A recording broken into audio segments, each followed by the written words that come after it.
Assalamualaikum warahmatullahi wabarakatuh teman-teman kelas 7. Apa kabarnya hari ini? Semoga kalian semua dalam keadaan sehat walafiat. Amin ya robbal alamin. Ya, kita sudah sampai di chapter 7 What is it for? Part 2. Part 1-nya sudah minggu lalu yang tentang simple present tense ya teman-teman. In this chapter we will learn about talk about routines ya, membahas tentang kegiatan rutin atau kebiasaan. Talk about what animals do, membahas tentang kegiatan yang dilakukan oleh hewan. Talk about the function of object around you, membahas tentang fungsi-fungsi dari benda yang ada di sekitar kita. Sebelum kita belajar, mari kita berdoa terlebih dahulu. Bismillahirrahmanirrahim. Rabbi zidni ilman warzuqni fahman. Amin.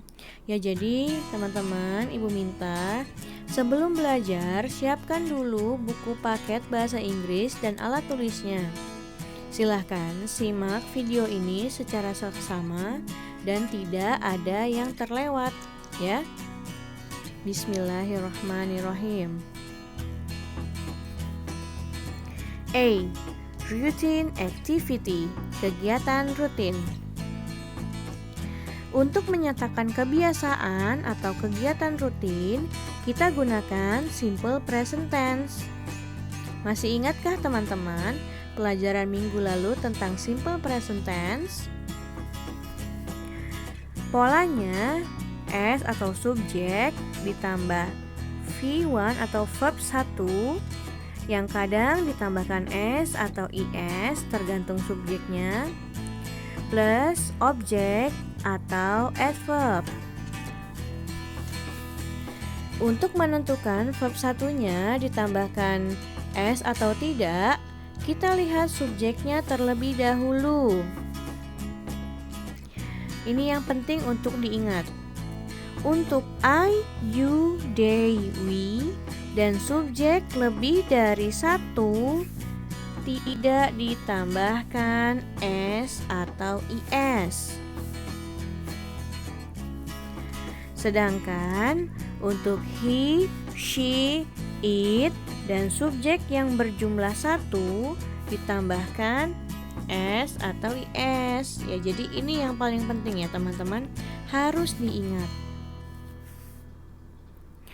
Biasanya juga ditambahkan keterangan usually, always, often, dan lain-lain.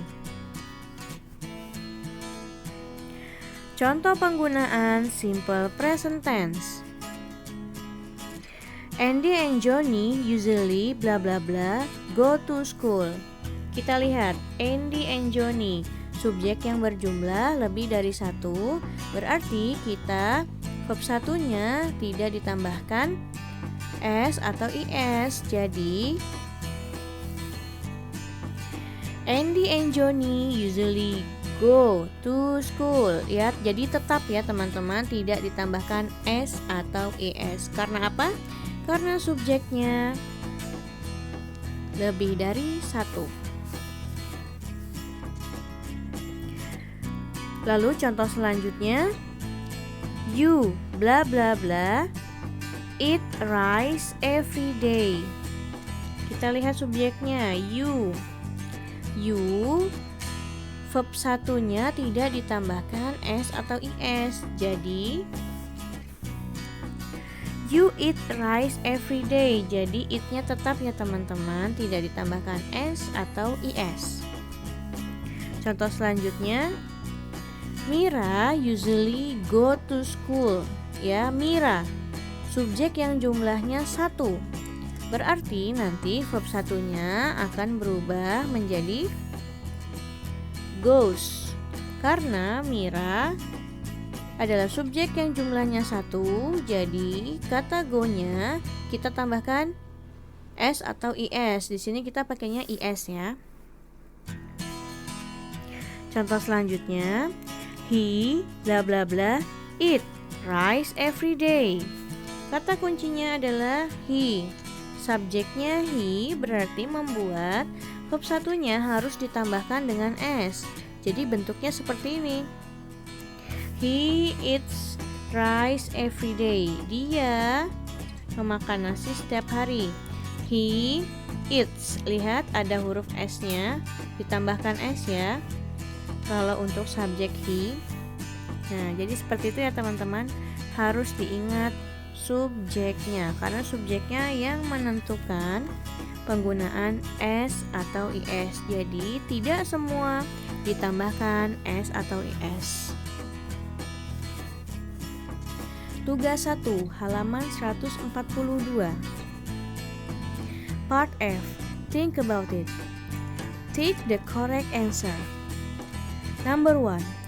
What do you ask to know about someone's routine on Sundays?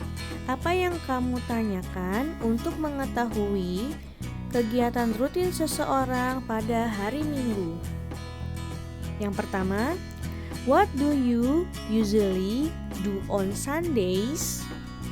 Yang kedua, what day is it today? Atau yang ketiga, what time is it? Number 2.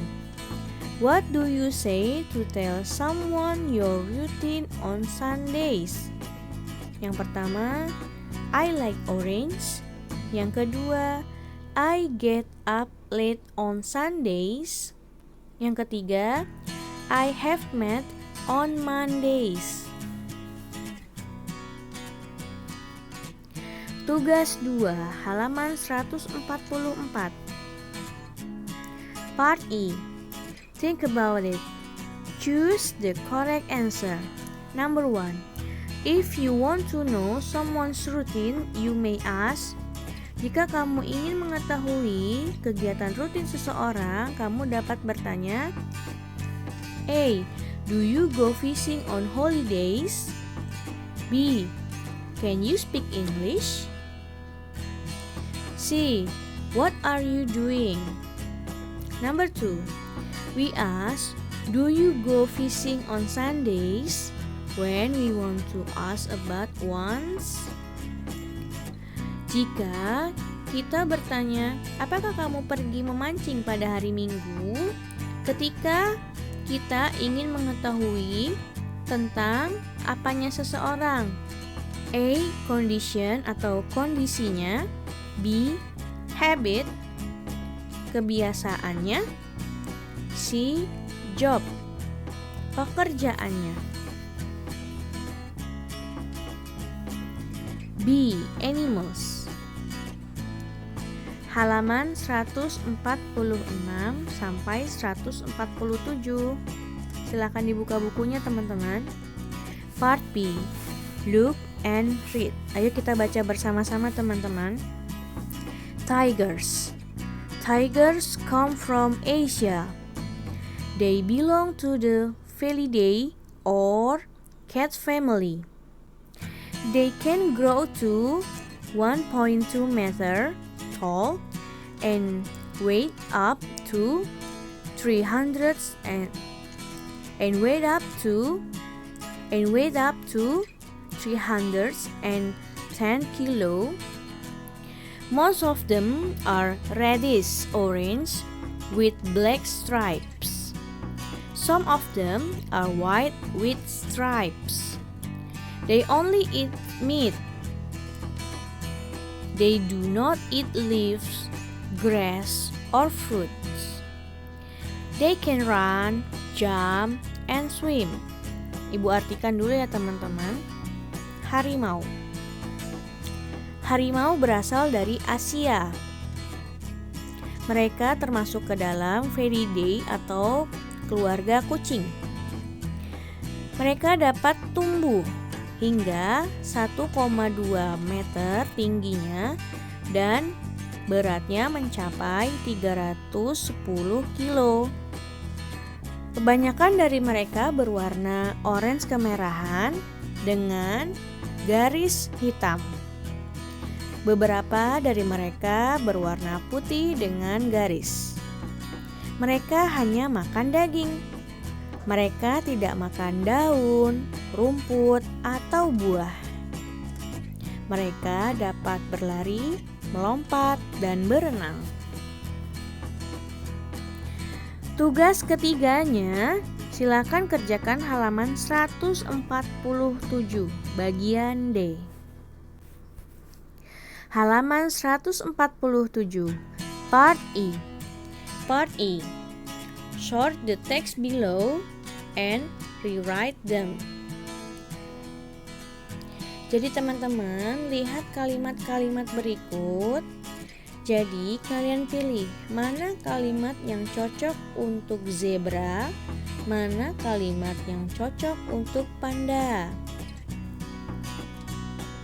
Yang pertama, they are big eaters and can eat 12 kilo of bamboo every day.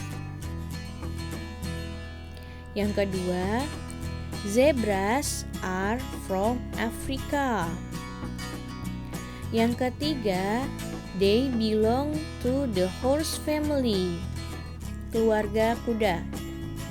But they are very different from horses. Yang keempat, they eat grass and leaves.